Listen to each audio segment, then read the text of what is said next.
vocês. Eu sou Mariana e sei que tenho uma competição ferrenha para cada dia de peixinhos lá fora. Eu comi dois e sei que são absolutamente deliciosos. Eu sou presidente, mas moro nos Estados Unidos há 27 anos e fiz meu bacharelado, mestrado, doutorado como eu falo de medicina lá nos Estados Unidos. E a posição acadêmica que eu tive por mais tempo foi professora na Universidade de Colômbia, onde eu estive por 15 anos. Eu estava dizendo para a tia que é a primeira vez que eu apresento trabalho acadêmico em português. Então, se eu mudar de língua, se travar o que seja, vocês vão me ajudando, tá bom? Mas eu queria começar falando do beabá da equidade. Muitas vezes, quando a gente pensa, primeiramente, em equidade, a gente pensa em acesso. Mas acesso não quer dizer equidade. Acesso, muitas vezes, quer dizer igualdade. E eu não vou fazer porque a gente tem tanto tempo, mas vou dar um exemplo, que alguns de vocês já viram, mas acho que marca muito da distinção da igualdade e da equidade. Olha para a pessoa que está sentada junto de você, para os pés, para o sapato. Imagina se eu pedisse para cada um de vocês que trocasse os sapatos. Como se fosse uma pilha de sapatos aqui. E pedisse para eles distribuir dois de qualquer sapato para vocês. Isso seria igualdade. Dois sapatos. Todo mundo teria dois. Mas alguns de vocês teriam 37 de salto, alguns outros um tênis de tamanho 42. E, na realidade, mesmo sabendo que a gente teria igualdade, isso não seria equidade. Porque, no final das contas, no final do dia, a gente realmente tem que ter o suporte, o apoio suficiente para chegar onde a gente quer chegar. Então, a igualdade são dois sapatos, qualquer. Obrigada. E a equidade são dois sapatos do seu tamanho, que dão um apoio suficiente para caminhar sem se machucar, sem estar dando passos falsos, para que a gente possa realmente experienciar o sucesso. Eu compartilho isso com vocês, porque muitas vezes as pessoas usam a palavra igualdade e equidade como se fosse o mesmo. E, na realidade, nem toda educação, nem todo acesso é benéfico. Tem um estudo agora no estado do Tennessee que crianças que tiveram acesso à pré-escola, que não refletia as imagens, os valores, as línguas deles, na realidade, não só não beneficiou, mas deu uma desvantagem. Então, as crianças que não foram para a escola saíram melhores nos testes de terceiro e quinto ano do que aqueles que foram para a pré-escola e não refletia, na realidade, a prática, os valores que eles faziam consigo. Então, acesso pode, na realidade, ser inequidade.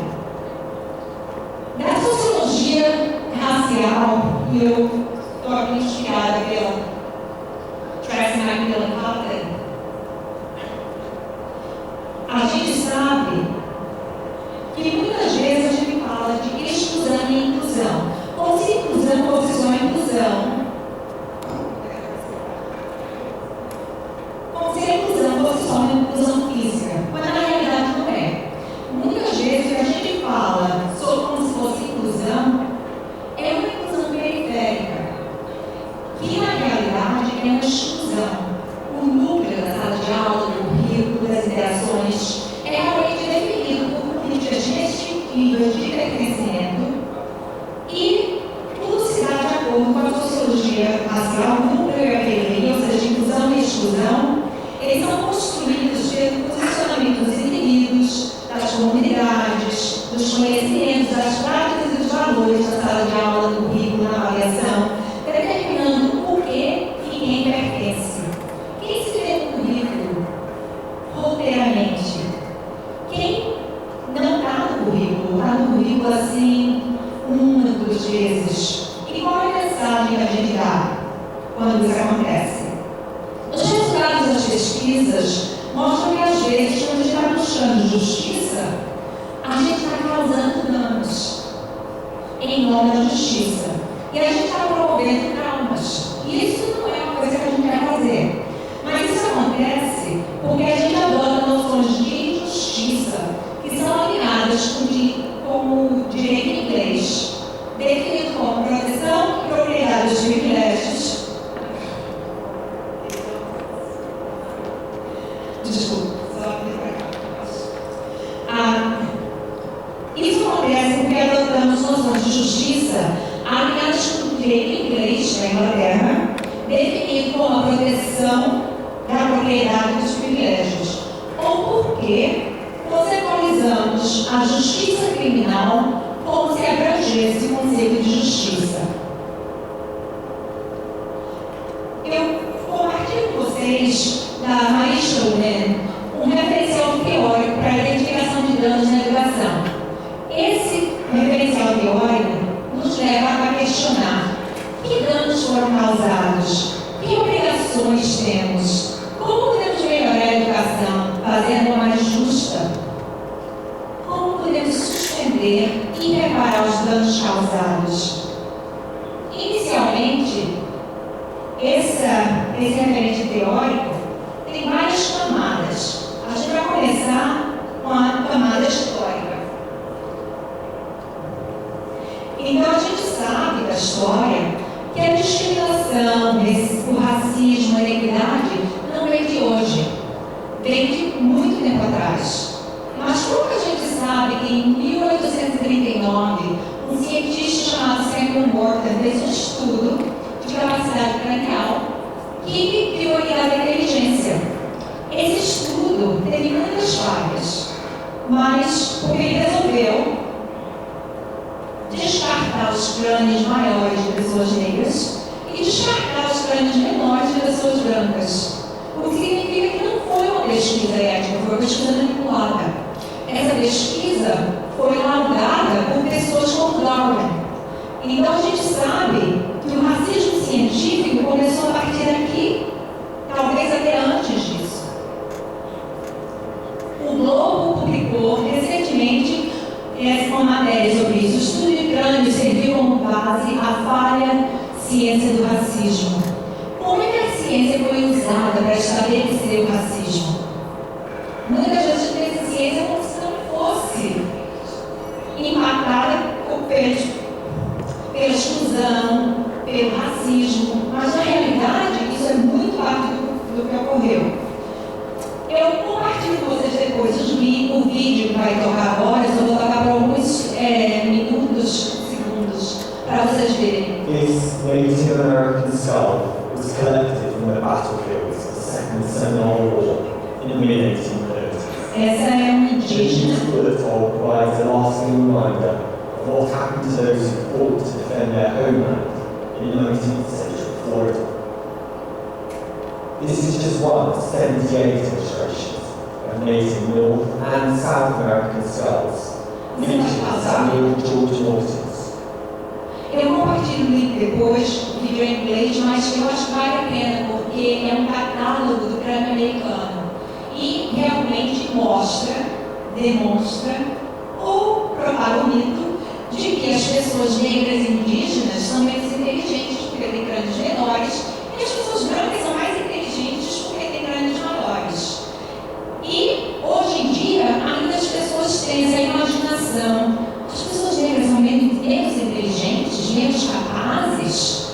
Então a gente tem que realmente problematizar esse mito para que a gente possa entender a camada histórica da inequidade. A segunda camada tem a ver com a raça. E para isso, eu só vou dando exemplos, mas há muitos outros, só para ilustrar mesmo. O teste da boneca, que foi proferido por Clark Clark em 1947 nos Estados Unidos. Crianças de 3 e 5 anos viam bonecas negras e brancas. E as crianças apontavam para a boneca branca como se fosse inteligente, bonita, boa. E a boneca negra como se não fosse inteligente, fosse preguiçosa.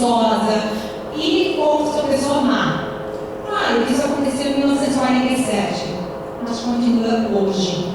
E as crianças já entram na escola internalizando o racismo, se achando menos bonita, crianças negras e indígenas. Aqui a gente vê, vou só um segundo. Aqui a gente vê no Brasil esse experimento com crianças mais velhas.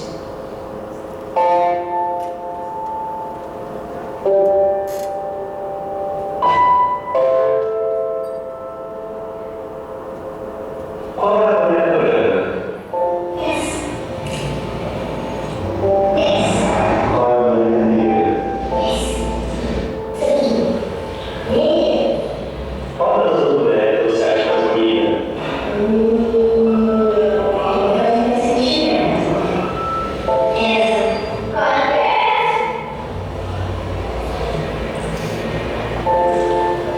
E por que você acha ela mais bonita?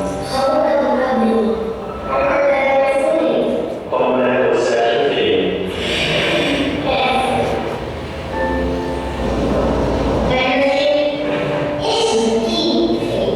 Qual boneca pra você é a mais legal? E qual boneca você acha que é má?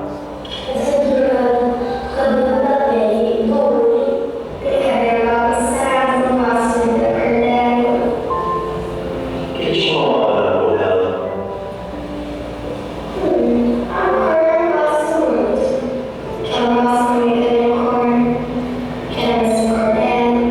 Você não gosta da sua cor? Por quê? E pra você, qual das duas bonecas é boa? Por que ela é boa?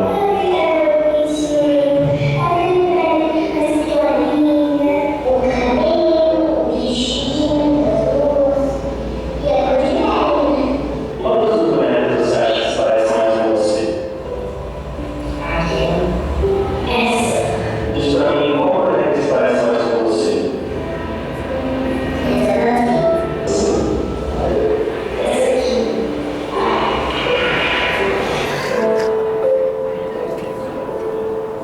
Eu compartilho isso com vocês. Esse estudo foi feito na Colômbia, foi feito no México, na Itália, e continua impactando crianças. Estudos foram feitos com crianças de 3 anos de idade até crianças de 9 anos de idade. As crianças de 3 anos de idade já internalizaram que não são bonitas, que não são inteligentes, que não são boas. E se a criança se aproximar da raça branca, vai identificar a boneca branca, como você viu. As crianças que identificaram a raça negra, elas estão frustradas em ter que admitir que são negras. Então, assim, quando as crianças entram na sala de aula da gente, elas já desenvolveram um preconceito social que foi imposto nelas. Então, elas já tiveram vários traumas antes de entrar na sala de aula. Quando a gente diz que criança não é racista, mas a gente tem que considerar que crianças crescem numa sociedade racista. Então, crescendo numa sociedade racista, o normal, as interações, as crenças, os valores, tudo isso termina sendo parte do âmbito de crescimento da criança. Então, por isso eu queria começar com a história, como é que a história da ciência faz com que a gente pense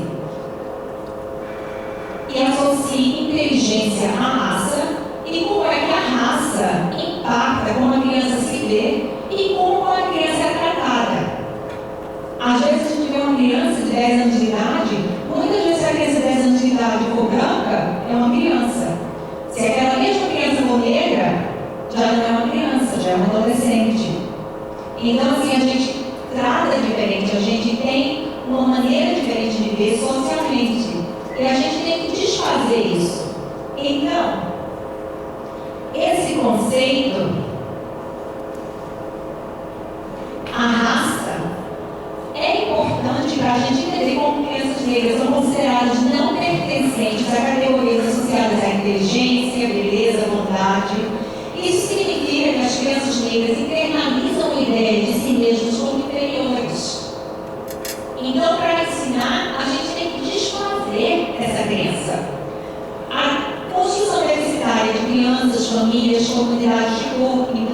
negras e indígenas, através de medidas assistencialistas e reparadoras, que historicamente continuam a buscar consertar as crianças cujas famílias e comunidades eram consideradas ineptas para criá-las. E para se tornar cidadãos de bem, contribuintes da sociedade, tinham que ser ajudadas por outras famílias que são mais educadas, mais finas, mais sofisticadas. Todos esses são termos que aludem à raça. E a gente tem que questionar como é que a gente é parte desse processo, para que a gente possa realmente ir com uma justiça, liberdade e libertação. E é importante a gente entender que a categorização entre diferentes raças não é neutra.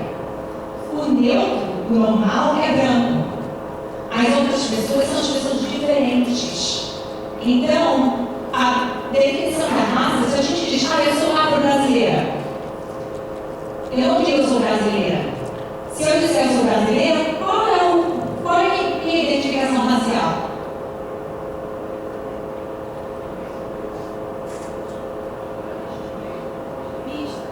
Mista, mas mais clara, né? Então, eu acho que assim, e a gente vê a beleza, o referencial de beleza também. Muita gente, eu fui para Recife há 2 anos atrás, e todas as minhas amigas de escola tinham feito luzes no cabelo, para poder realçar a beleza.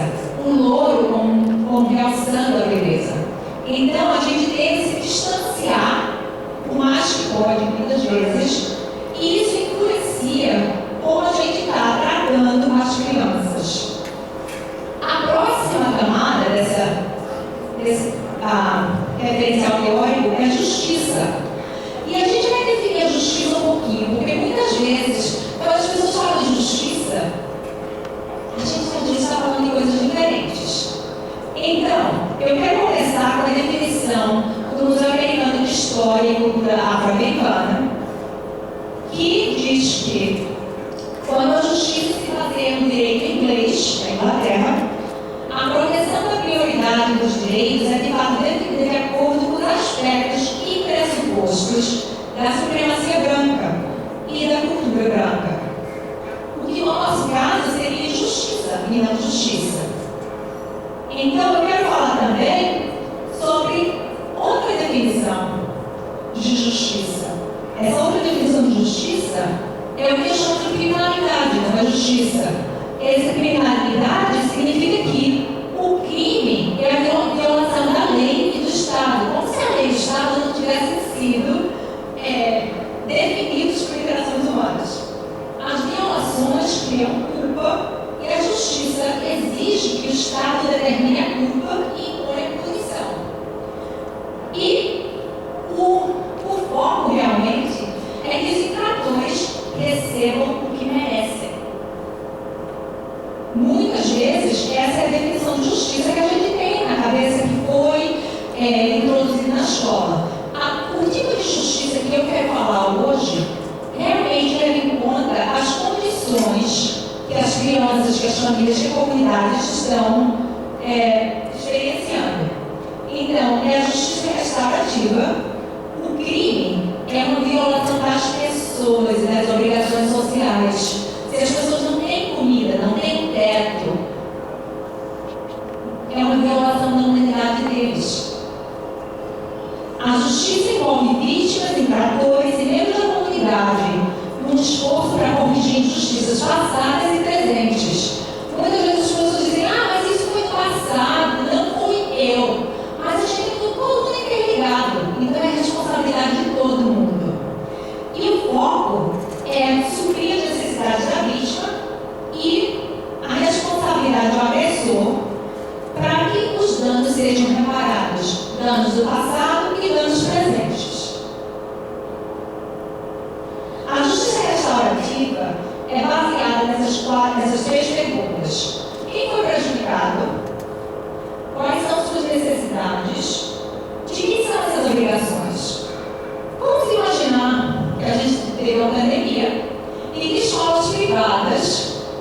continuaram abertas e escolas públicas fecharam, talvez mandaram materiais para casa. Não é tanta imaginação, né? Mas quem foi prejudicado com isso?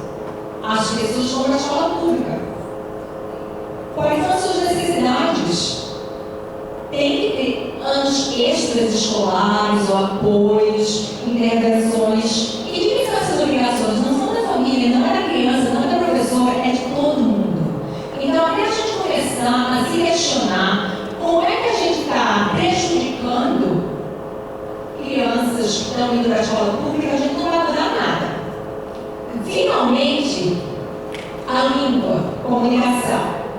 Isso tem muito a ver com o que Eiko Becquerel diz que o racismo linguístico está presente nas práticas cotidianas da sala de aula. O preconceito linguístico é a rejeição às variedades linguísticas que têm menor prestígio. Exemplos de práticas linguísticas racistas e desumanizantes prejudicam a criança. Vamos supor. Primeiro exemplo, fala nordestina.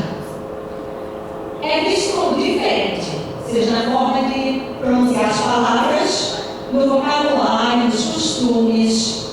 Considerando o Nordeste pobre ou atrasado culturalmente. Por exemplo, rótulos como nordestino analfabeto. Não sei se vocês já escutaram, mas eu já muitas vezes.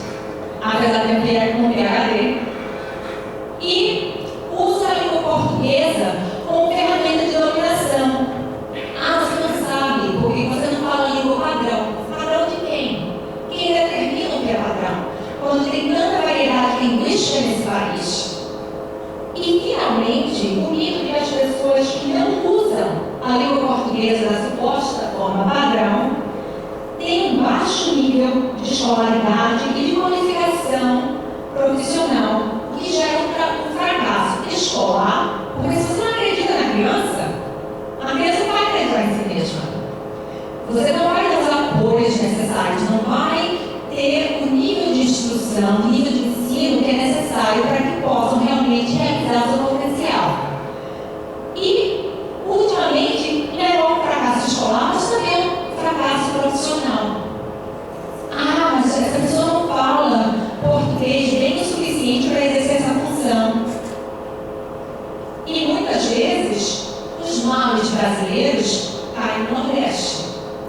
Muito através da língua. E eu não vou explicar todas as conexões, mas digo o seguinte: quando eu me mudei daqui, para Recife, do Nordeste, para a Geórgia, eu notei algumas similaridades. O sul dos Estados Unidos, o Sudeste, é onde o povo fala devagar, é preguiçoso, fala errado, é culpado pela política do país. Isso mesmo acontece no Brasil. Sabe qual é a conexão? Foram os portos de entrada para pessoas escravizadas que vieram da África. Então a gente tem que reconhecer essa ligação, esse vestígio da escravidão que continua hoje em dia. Mas, depois de usar esse referencial teórico, para onde a gente vai? E o futuro? Porque a gente pode desconstruir o que quiser desconstruir, mas para construir um futuro melhor, a gente tem que ver as coisas de uma maneira diferente. E começa problematizando o pertencimento como competência individual. A criança